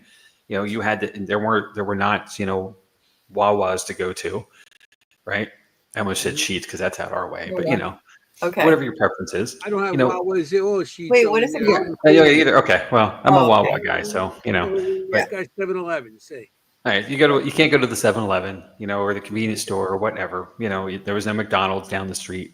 All your meals had to be homemade in the home, in the building. So, you use the dining room, you need the restroom. That way you don't have to go into the bar. And there were times when, he would come in the bar door and she would come in the side door, which led to the dining rooms. And, he may visit for a while, but, the meals might be had separately. It's very fascinating how dynamic people's lifestyles were back then. That this was acceptable. Like, it seems strange now. This is the breakdown yeah. of the place. Yep. Yeah, this break is breaking out by floors, and the catacombs is the lower middle part of that, so it's the underground part. Again, you go 43 feet down, and I think we have an image of the stairs, at least one of the sets of stairs coming up, and how absolutely there it is, how absolutely crazy that looks from the top to the bottom. Oh yeah. But that's a straight shot, and you can imagine the catacombs back in the day were the finishing process for the brewing and a workspace. Now it's a fine dining restaurant, so not much of what is now was then. But you can imagine trying to bring a keg of beer down there, up or down those steps. It's crazy. And it's wood. It's a wood crate, a wood keg. right, which they made on site as well. They had a Cooper house. Cooper house. Yeah. Oh, really? But yeah. Really? Mm-hmm. I did not know that. Wow. Yeah, there's a Cooper shed. So that was part of it. But can you imagine, like I think you've both been there. I know you have, Jenny, but can you imagine that lit by candle only or oil lamp? Like, I mean, yeah, it's dark. Yeah, it would have been dark and very dark, smoky because they used the cooking oil as the fuel for the oil lamps, because whale oil was not something that would have been expensive and not very readily available. So, dark, smoky, there's chimneys up through there. But just, it's already dark. Like, I mean, it's not a bright place to begin with. Absolutely. You know? I don't think any part of the place is brightly lit. That's the interesting thing. It's that makes it feel kind of authentic to a degree. I agree. They have electricity, don't get me wrong, and there are lights, but they're all dim bulbs, dim watt bulbs. But isn't that because you have to make the beer in darkness? Does that have to make a difference? Is there a way to brew beer? Oh, I guess you have to do everything by that light. I don't know. Maybe. I don't know how to brew beer, but I know people are making beer by candlelight for hundreds of years, if not thousands. So I guess there's a thing to it. Imagine carrying a keg in the dark. Okay, I'm just kidding. Imagine doing that. Not that I've ever done it. Teenager doing that. I know. I was gonna say. Wait a minute. I think there's something here. Do tell. No. Metal kegs are different. Right, a little different. That one, the metal ones have handles. So. Yeah, exactly. That's crazy. Well, even in the catacombs has two different levels, and one thing I want to note here is that you're 43 feet underground, so there is no light, there is really no interference of other things, and there's really nothing that really interferes with your equipment there. So the signal strength is poor, if not existent. For phones. So it is really a dynamic place to get to investigate because you take away a lot of the stuff that could be interference. Contamination, right. Yes. And that space you just showed is the vat room, which is the upper part. And you can imagine back in the day, those are vats that would have had product in it. The tables to the left weren't there, and there was another row of vats in there as well. So product would go in, beer would go in, and occasionally it would need to be turned to keep the sediment from getting too thick. And in the back corner, all the way in the back there is belief that there was a worker named Charlie who, while in the process of this happening, this turning, got caught and crushed against the wall. Oh, wow. So there's been a lot of activity back there around him, and at least the activity we can document, with call and response, claiming to be him, and it's been fascinating. The wall has crevices in it. We can put flashlights in it and use the flashlight method. We have a lot of equipment, the usual stuff, REM pods, dead bells. K2s, all of that stuff has been very active in there. And we've actually, right where the picture's been taken, there's a wall there as well, right behind the camera, with another crevice where we have flashlights on both ends, which we use as yes and no. And we've had them go off in between with the REM pod in the middle and activity as someone would physically pass by to go to the yes or no answer. So just going back and forth, that room has been fascinating for us. Yeah. It never, ever disappoints. Yeah. Okay, so that's the most active area, you think? It's one of them, certainly. Yeah. And the bar is very active at times, and it comes and goes in the bar, but when it's active, it's active. And the same thing with the ballroom on the second floor. The dining, the children's area where you heard the audio clip from. That area has been regularly active as well. And it seems that different people have different active areas. I would say I've had more active things happen in the dining rooms than the bar, but I know other people have more stuff in the bar than the dining rooms. Yeah. So I Okay. think it's like I connect with some of the spirits who are there. Mary, who committed suicide, she connects with me and we talk just because I feel the emotions that she has put out. And it's just it's a great place to investigate. It That's just fab. yeah. Yeah. Yeah. I mean, But- like layers, like I always like to say, Mhm. layers, layers, layers. Mhm. But what are the other claims? Like, what else happens in the dining room? Like, what else happens in the? Well, did you download the video clip by any chance? Yes, Which one? we have everything that you sent Okay. us. Yeah. With the loud Oh. noise? Yeah. With this, yeah. I'll play that right now. Would it be okay if we just spent a little bit more time with you? Whoa. What was that? Who did That was the this? table. That was the table. Yeah, that was definitely. Are you still moving it? I'm just preventing it from moving. Was it the table moved? Wow, I heard it. So that was in the vat room, and those tables, the floor is not level, but the tables don't move on their own, and that has happened multiple times. So that's a pretty big one. I was in the same room at one point, and we asked for, can you make a noise? Something wrapped from inside one of the barrels, one of the vats. It was Yeah. And that really, happened a couple times. That's happened. yeah. You get the rapping was sound loud. against it. Hmm. Yeah, that was Audibly loud. Yeah, very. So, Time to go. um, Yeah, that's You have one Wow, here good. with the rope. Yeah, tripwire. okay. tripwire. Oh, That I one agree is- with Albert because I stayed over. It is much more fun when you stay over. We say that about Mountjoy in general. So Yeah. the brewery I specifically. may or may not have investigated at the bridal shower. So yeah, if you want to play the tripwire one, Yeah, the tripwire. Yes. We only have a few minutes left here. We are going to leave. And we'll take a little bit of a break, and one more session will come back. So we're running out of time tonight if you'd like to communicate. but I can tell you the next session that's up here will be with David, and I know you like David. That's true. Can you turn the light on to let us know that you're looking forward to talking to David?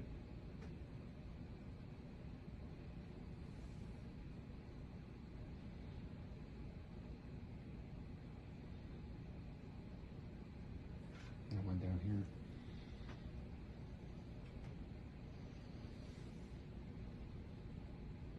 You can turn the lights on if you don't want to talk to David.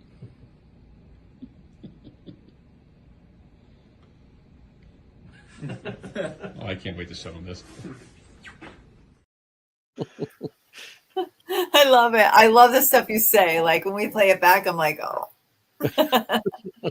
Well, that's it. It's rare when you get direct responses like that, and, Oh, and yeah. the opportunity to say yes was there the whole time. So, why, if yes isn't working, try no, just something different anyway, and I Yeah, think that's no where is like that. we get held up a lot. We Yeah. keep going for the same questions. And we had an event with Ron and Lourdes with now TDSE came out, and we had Daryl there Yes. back last year in October. And Frankie Adaya, which I know you guys know Frankie very well, came as Yes. well. And he and I were chatting afterwards. And I know what he does for a living. And, the Yes. idea around a trauma-informed concept around investigating, he presented it and mentioned it, and it blew my mind. I come from the social service world. Lancaster County, where we are, is trauma-informed. So I was in some of that work early on to get it set up. And, we keep asking people to tell us how they died. Oh, yeah. No. Trigger number one, Frankie right? is like, Frankie and Anthony are the founders of my group. So from the beginning, it was like, we don't do that, kind of thing. So I was fortunate enough to have them teach me, The things we ask regularly as investigators are so detrimental to the wellness of the spirit that we may be trying to communicate with. And I wouldn't really want to talk to you either if that was what you keep wanting to know, instead of like who I am, what I do, what I like. Yeah. You know, there's so many better positives that we could be asking Right. to try to get better engagement or engagement at all. You know, and sometimes it's not the fact that you're just asking this thing, it's how you're asking it.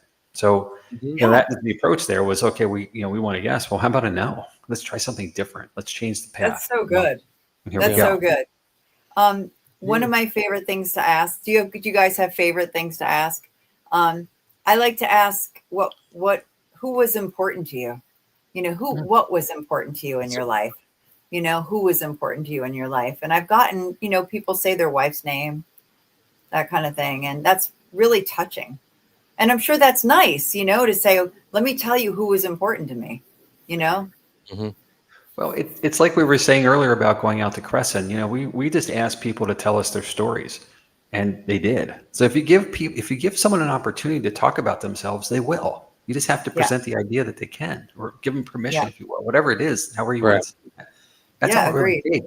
And people will go, and you'll get a lot. You'll get more than you expect. You might get too much sometimes, don't get me wrong, but you know, I think it's a good thing. At the brewery, one of the things I know that's been asked a lot is, did you have any pets? Which we've established that they had a cat, and we've actually picked up. And I can't, you know, of course, I have clips and computers dying, and you know, clips are misplaced.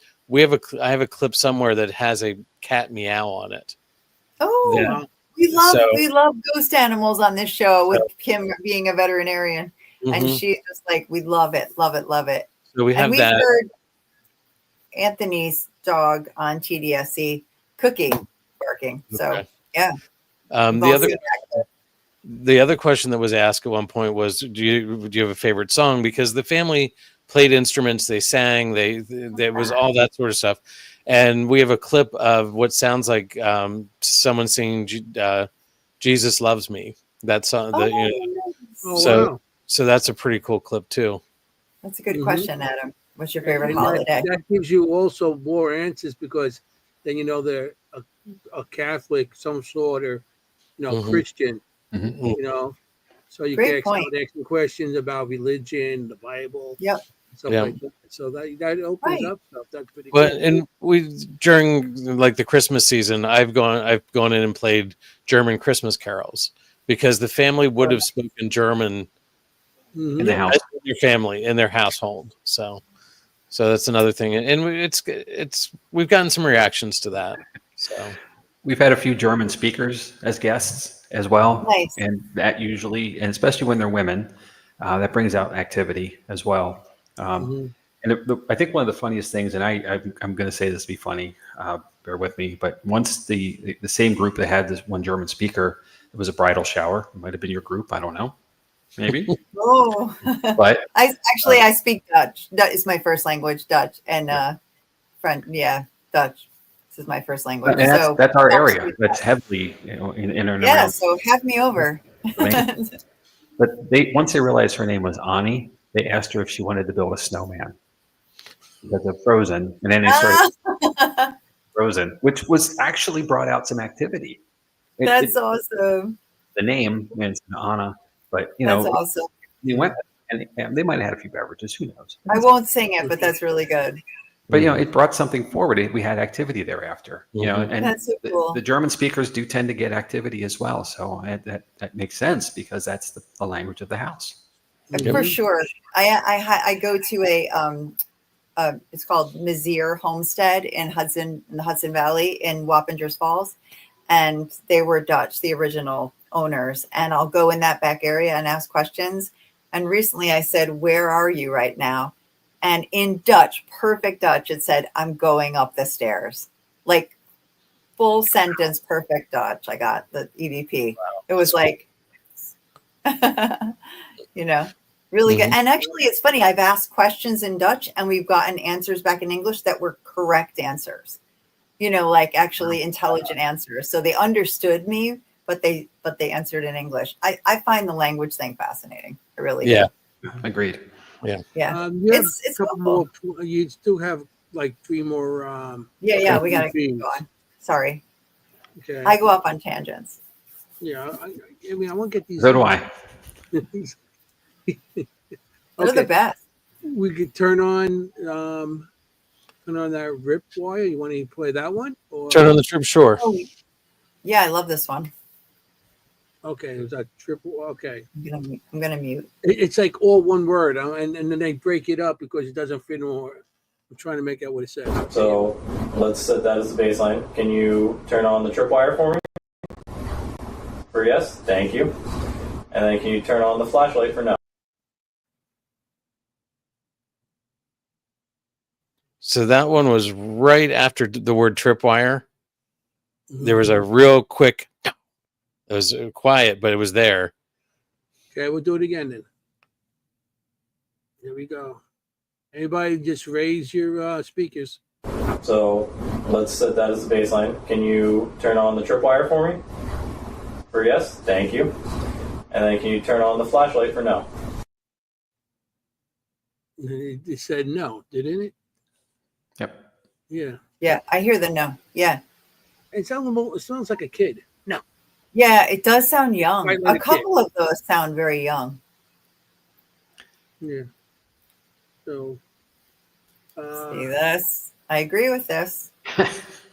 3-4 hour show. Yeah, I know. I got 2 more. Let me play these, then we can talk the rest of the show. Yeah, see, Mary Beth hears it. No. No. Okay, here we go. I'm disappointed.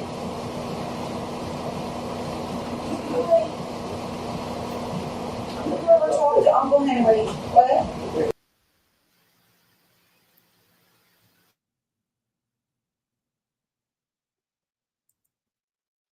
I forgot I was muted. Yeah, everybody's muted here. That's like, it do it sounds again? like, yeah, if you can play that again, because it sounded like the beginning got cut off. Yeah, it did. right, we'll try it again. I'm disappointed. Have you ever talked to Uncle Henry? What? So right after she said disappointed, there was a pause, and then it said something.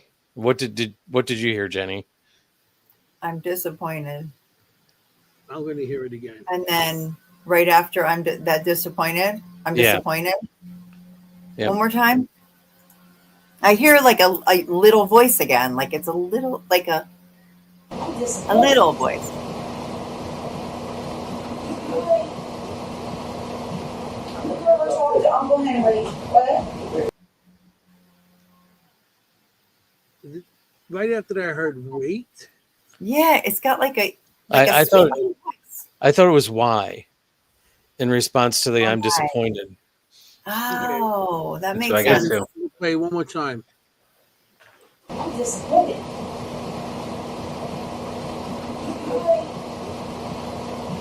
Have you ever talked to Uncle Henry? What? I still hear wait, but That might have My been mom why. was- That might have been why we heard the E, What? like the Y. E, that's the part Yeah. I heard, the E. Like why. so it's answering a question. Yeah. Disappointed. Yeah, Why? and that was an EVP. Like obviously they were starting to talk over it because they didn't hear anything. Nothing in the moment. Yeah. So, so who said I'm disappointed? That was Melissa. Melissa. Hmm. Mhm. I know her. Oh, yeah, that's. Yeah, I met somebody Melissa. said wire high.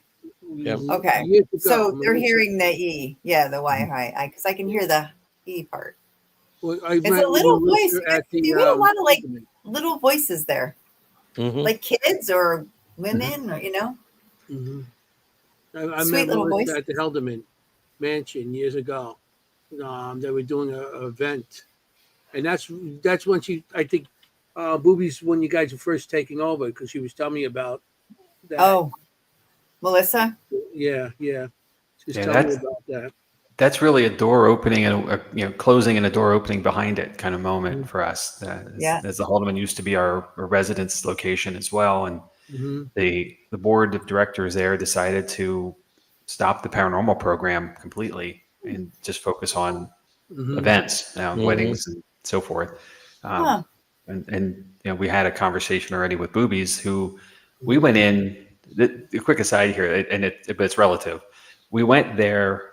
We had a meeting with the owner and his marketing director, and we were going just to ask if we could investigate the place.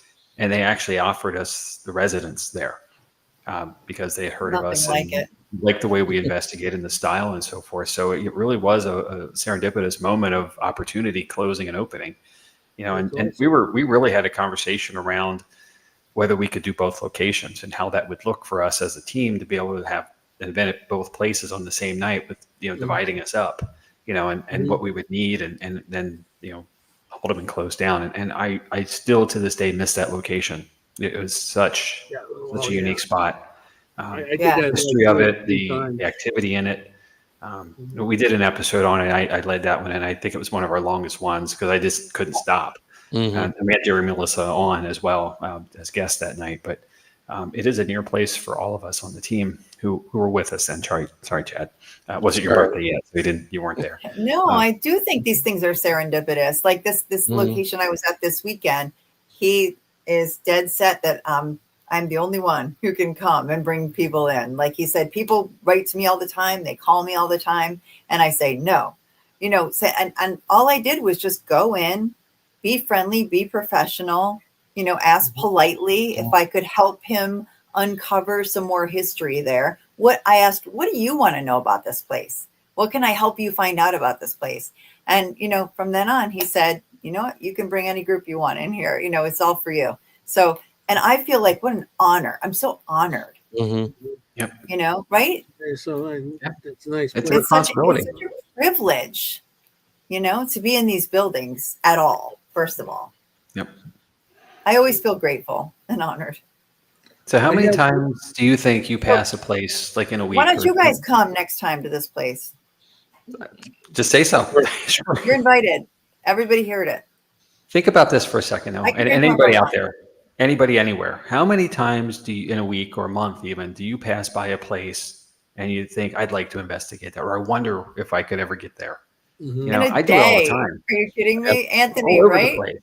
And that's the investigative spirit, I think. We're curious. We want to find things, opportunities, and I don't know that you guys do this or not, but we get residential requests, from individuals who have activity in their home, and we will never, ever bring that forward. That's private. That's not part of our public stuff. We don't talk about it. We'll never have it on a show unless the guests, we're guests of them and we're willing to share it out loud. But, it's a private matter for the family that's dealing with the situation.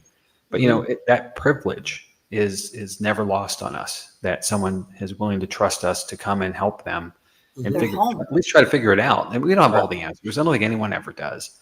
But with some good tradecraft and some balanced objectivity, we can try to help figure out what's going on and at least give peace of mind that they're in a safe space still. Because that's the fear, right? My home isn't safe for me anymore. Take the fear away. That's my goal every time. Yep. You should be safe behind your closed door. And, of course you should. When you're not comfortable, that moment never leaves you. Mm-hmm. Yeah. But speaking of that, I had an Amish one once. Speaking of Amish, All right. we had an Amish family call me once. That was fascinating. She was very open about it, so I'm not, giving anything away. They were very, very open. They were right on the border of Maryland and Pennsylvania. Like literally, you could walk across the street, to one state. It was pretty cool. But it was a whole different outlook, a whole different experience. Really cool. And they look just like you, Jamie. No, I'm kidding. That's it. This is what Amish looks like. Modern Amish. Yes. Chic, modern Amish. So, you want to play want me to play Alex Ballroom? Sure. Oh, yeah, sure. And then that's it on your evidence. Set it back to purple, and then step away. Back up. Thank you. Go play that one more time. Yeah, it's right before thank you. Set it back to purple, and then step away. Back up. Thank you. I heard something, but I can't make it out. One more time. Set it back to purple, and then step away. Back up. Thank you. Did he repeat purple? What's that? Did he repeat purple? I think it says yeah or yes or something along those lines. Yeah. Was it says like they were yeah. excited? Yeah, I hear yeah. So, Oh It's yeah, not huge the- guy. No, it's not a yes, like a. I can hear that. The first time I listened, I agreed with Mary Beth that it sounded like a like a sigh. mhm. But I think it's a yeah. Well, So hold on a go ahead. second. Think about this. If what we think, if what we believe is in residence, we have two teenagers, and That's, I don't know how you guys are with kids, but have you ever talked to a teenager and you've asked them to do something, and you get the kind of thing? Mhm. Yeah. Like, you're exhausting me, by asking me to do anything. Yeah. So that's kind of what I feel it is, but it's Right. it's an acknowledgement of I'll do it, Well, but I don't want to. The other part of this is from the same night as the there's 3 clips here that are from the same night as the disembodied voice. And what we've sort of deduced is that the one spirit has a crush maybe on Alex, and so we almost feel like the Ani was her being scolded by her older sister, and so we're not. So these reactions are like really, I don't know. It may feed into that. It's hard to say. So, Yeah, I mean, I was going to ask we have to that make if there was some spirits of teenage girls. mhm. Right before you said that, and because a lot of the answers sound from a girl, maybe Yeah, teenage they do. or like that, Mhm. and the way they answer when you give it something to give you right snap right back at you, like Yep. a teenager would. Yes, I You agree. know? So that was interesting. Mhm. Wow. Okay. So I agree. But you can definitely hear it. Like it's Mhm. right there. It seems so close to you. Yep. yeah, that's awesome. I love those that are like right on the mic. Mm-hmm. I've had some other interesting ones up there. I'll typically leave a recorder running in that back hallway, and there's times when there's nobody in the room. And there was one time when it sounded like a group of teenagers came up and were talking. Not like it wasn't clear, but you could tell it was conversation, and it sort of like walked right by the recorder and then kept going, which is sort of hard in that space. But it was just like there should have been no one in the room at that time. It's hard to prove that there wasn't, but there should have been no one up there. Right. Other claims throughout the building, we have when you first go down from the bar towards the catacomb, there's a hallway level there where offices are. There's another hallway up to the restaurant. There's a woman in white who's been seen down there. Oh. In that hallway. And I forget which it's one of the Paulines, if I remember correctly, Jamie, but not the mother, like the daughter or the granddaughter. There's so many generational names here. It's like Pauline was repeated multiple times, and so the names were just it was a sign of respect. Mhm. The other story that I've heard is that Aloise has been spotted in the restaurant in the one bar.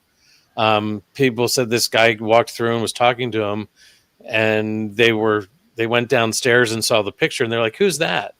And the tour guide was like, "Well, that's Aloise." They said, "I just saw him over in the restaurant." He's a So very distinguished looking person. yeah, So That's he stands pretty out. cool. yeah. Yeah. The mustache, yeah. Yeah. I always Mustache, ask beard. Anthony, like, do you think like people who like Anthony who see spirits, right? Like Anthony describes it as like a fax machine, like it comes up. I always wonder, did you see it or did you see it with your third eye? You know what I mean? Yeah. Like I don't know. Yeah, How do you know? it's a great question. Like Anthony, like how do you know if you actually are seeing an apparition or you're seeing it in your mind? How do I With your know? eyes or with your mind? Because I mean, you could feel it also. It's not just seeing it; you feel and you feel a presence also being there. Oh, okay. So it's not just, you're seeing something, but you can feel it also, a presence. Like Mhm. I see things when I see things like a fax machine. When you put a fax machine, the light goes by and Mhm. copies. That's how I see. I saw from head to toe. Sometimes it doesn't go all the way down to the feet. So some spirits are different, but that's how I see from head to toe, and that's how you know I experience it. But when you walk into a room and you see something, or the hairs that go up on your head, your arm or your neck, Mhm. whatever you want it. Well, I would say my Definitely. no more hair up here that much. But, it's What about it's you feeling. guys? Have you seen like a full body apparition? Full bodied, excuse me, apparition? I have seen two shadow figures, and each one were, I was in a place where it didn't make sense for it to be, with other people and so forth. One time I was coming from the bar on the first floor down to the catacombs because there was a group. We use radios because we're so far apart, and they weren't Right. responding to the end of the session. And I went down the first flight of stairs, turned right to go to that very long flight of stairs you saw in the earlier picture. And as I started to turn into the doorway, I saw something come down the stairs behind me and just went around the corner, which is where the offices are, a dark figure and moving Mhm. very quickly. And I thought, there's no way I wouldn't have heard somebody coming down those wooden steps, Oh, no way. Yeah. moving as I quick mean, as they that's were. But I went loud. back to look, and the office is there. And I know the staff there enough that I could pop my head in just to see it. But the door was shut and locked. The light was clearly off.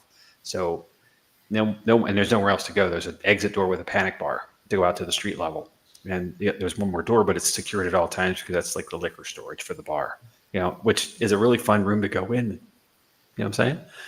Yeah. But I know what you're saying. um, the idea there is just it couldn't have gone anywhere other than in the door Right. to the office, and there was definitely no one there. But and I'm 5 steps away from it to get to it. Right. And The I second love time, that. I yeah, love that because Right. I feel like as a science-based person, I feel like it needs to do something that defies the laws of physics for me to yes, really buy that it's really paranormal.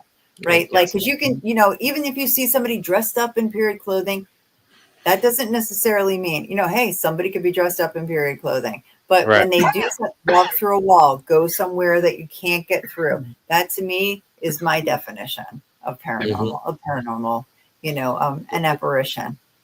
yeah, exactly. And agree completely because there It's should perfect. be a It's person. perfect. We're physical forms. We can't do Right. these things. There has to be Right. something that we're normal, and that would make that paranormal. Yep. That's my definition. Yeah. The I second had time, an the same elevator idea. once. I had someone get into an elevator that I exited and I turned around and nobody was in the elevator. Oh, Yeah. That's But a cool. solid person, like solid. And there was nowhere to go. End of the hallway, construction going on, nothing, Mhm. no getting through, cornered and nowhere to go. Well, I turned around, nobody there. construction's always a great trigger. Yeah. it is. Full Yep, changing. solid person, but dressed up, like, black hat, Uh-huh. black Formal suit. wear. Okay. Yeah. Yeah. Cool. Wow. Actually acknowledged me. And I was like, hi. And I turned around and I thought, what is he wearing? So I went, nobody was there. Oh. Hmm.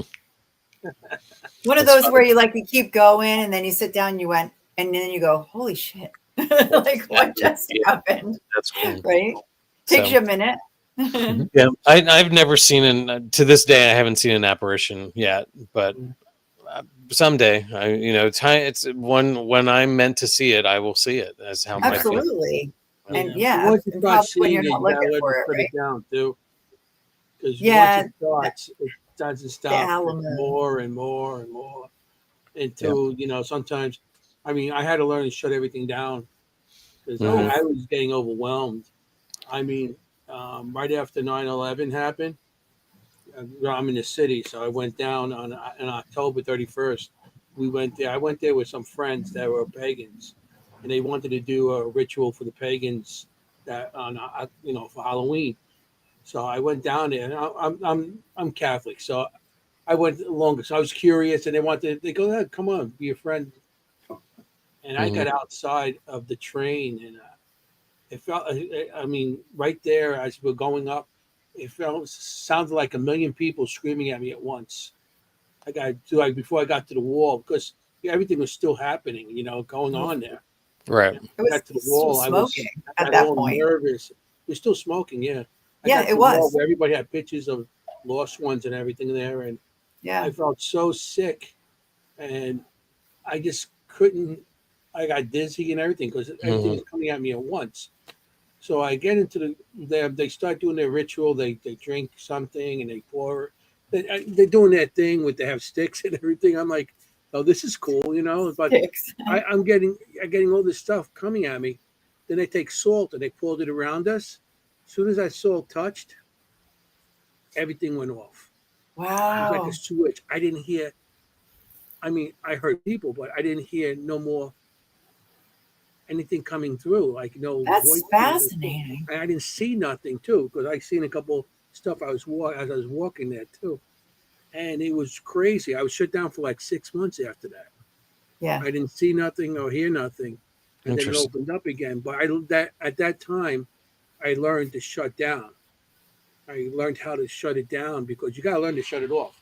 So when you start seeing stuff and experiencing, everybody's like they're going to train you how to become a psychic and everything else, and they have all these.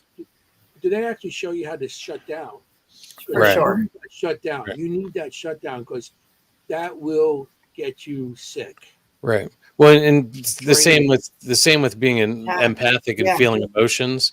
Mhm. I can, like, if I walk into a place like the Bash where there's so many people and so much energy, I'm Mhm. picking up on their emotions plus all the other emotions there from the past.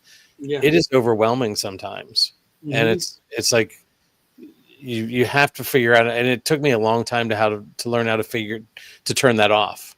It just Yeah. it was hard, and people who don't have that sense don't understand what you talk about, and it's just Mhm. Right. Yeah. Right. And you have to be around people who aren't negative because you feel Right. it. right. Sure. Right.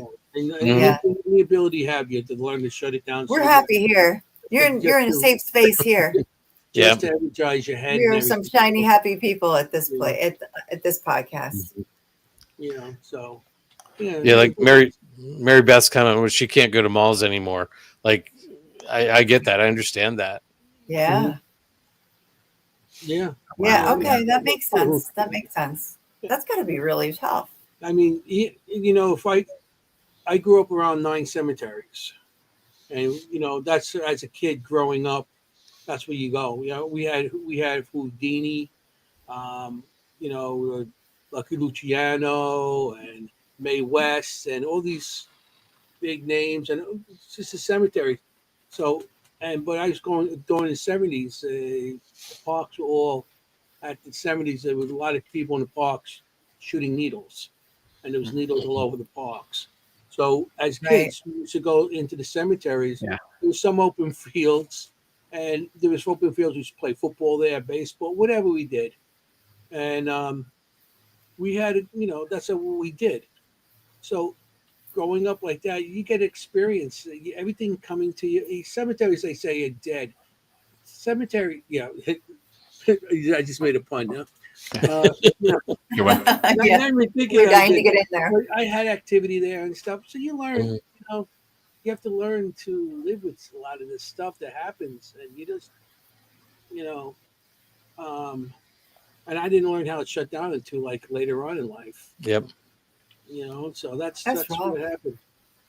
So yeah, we got 7 minutes left in the Yeah. show. So before the end of the show, we shut down. We have a Yeah. time limit. Like we Yep. can't go over. So before Yeah. the end, one of the things we want to know is where can we find you? What's next for you?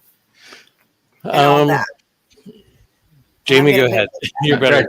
You got this better than I do. So this is interesting. Well, you can find all our information on Linktree/Paranormal Lens. Everything's wrapped up there. All our social media, all our websites and stuff like that. We're on every Tuesday night, but then we're streaming the next day on Apple, all those things. Paranormal Lens podcast. We are at Booby's Brewery typically once a month doing public investigations. We are sold out for this month, but there's tickets for August, September. We've got two investigations in October. That's a theater background right there. Exactly. Yep. So, check out the Boobies website, and that'll get you to the investigations. To be clear, it's BUBES. Yep. Yeah. Don't spell it a different way. You'll find something. It's probably not safe for work. Yeah, you don't want to look that up. Yeah, no, some different type of website would come up. Yeah, you will And definitely we find got something through the else. whole show without that. Yeah, exactly. Without any, I'm sure you hear a lot So- about that. And But that's yeah, a running joke there, of course, too. BUBE. But and that's the family name, and that's the uniqueness of having the establishment still be under the original naming. It's not changed through the years, so it's iconic to the area. People know where it is. But with public investigations, they are ticketed events. So but if you decide that it's the last minute to come, you can get a ticket at the door kind of thing as well, as long as we're not sold out. So we do have some capacity issues as far as how many people can be in the building. But and you can stay there. There is a hotel level with single rooms, and then across the street there's an Airbnb owned by the property. This is the Malt Baron Mansion I spoke of earlier, where you can literally it's a nicer space. It's a little bit more accommodating for larger groups and so forth.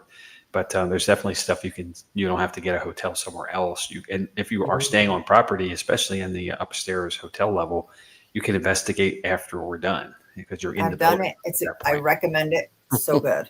Yep, that's a unique experience there. Yeah, I mean, who doesn't love it when you can investigate where you sleep? I never seen the place. I haven't been there yet. But Well, then You're let's welcome go. anytime. Let us know. Let's go. We'll get you. We can get you in. Don't worry. We got a guy. Yeah, they know somebody. They know a guy. Got a guy that knows a guy. He's like, you got to talk to Anthony like that. Hey, I know a guy. Yeah. Those stairs those stairs don't look too good to me. I don't know. Yeah, no, I don't know about those There stairs. are a few of them. Yes. Yeah, What about Gettysburg? You'll be there. That's next week. 2 weeks. Sorry, 2 weeks. We'll be stopping by. I don't know if we'll be there together, but I know I'm stopping by at some point. So. It's a busy day, so with an investigation of our own that night. So that's Okay. our sold out event on the 26th. So, Well, come to the Seekers Chronicles Paranormal Historians location. We have a table. it's a good intentions, but I don't know what the execution is going to look like thing yet. I totally get it. I totally get it. Yeah, I totally get it. It's a lot. It always We're seems that busy it falls people. on these weekends for us too, like every year. So we always have to make choices. Chad drives 1,000 miles a day apparently, and he's everywhere. He's our social butterfly with events too. So that's Jennie. Yeah. It's amazing. Yeah, that's me. I don't know where I mean, I'm not a social butterfly, but I do a lot of investigating. Like this weekend, I have 3 to choose from, and I'm like, what do I do? Yeah. So that's a I fun get FOMO. and a good problem, right? Yep. Yeah. It's a good problem. Yeah, what a good problem to have. Exactly. But so hopefully we'll see you there, because we'll be there. And if you are there, just stop and see Anthony's drawings and come see us. Yeah, I'm gonna have my drawings all set up. Cool. Yeah. So yeah, we're gonna have. That's gonna be a great weekend. It's gonna be a great weekend. It's coming up. I can't believe it. Yep. Week from I Saturday. mean, we're talking about Gettysburg. It's like, Yep. you know, 2 for weeks. sure. And so once again, Tuesday nights, 9:00. Yep. Tuesdays 9 are live every noonish or so afterwards the next day on all the major streaming services. And again, Paranormal Lens, we're the only one there.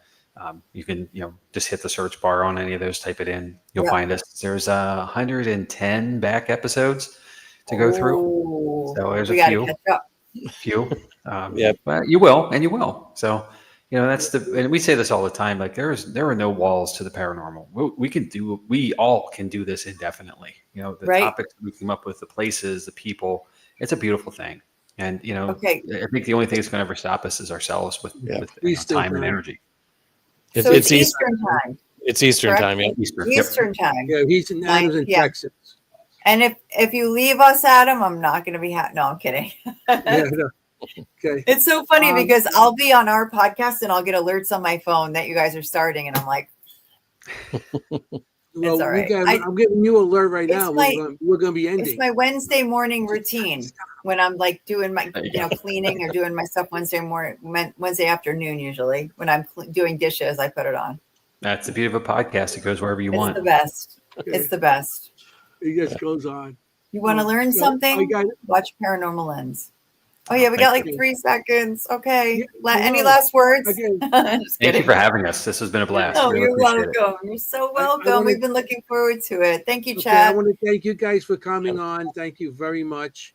We had a great time with you. I want to We had thank so the much fun. audience. And I want to say, remember, you got to be safe out there. You want to look for ghosts. You don't want to be a ghost. Ciao, familia. Forget about guys. it. Thanks for Hey. coming. All right. Right Good on. night. Thank you. Good night. Good Good night. night. Hey, how you doing?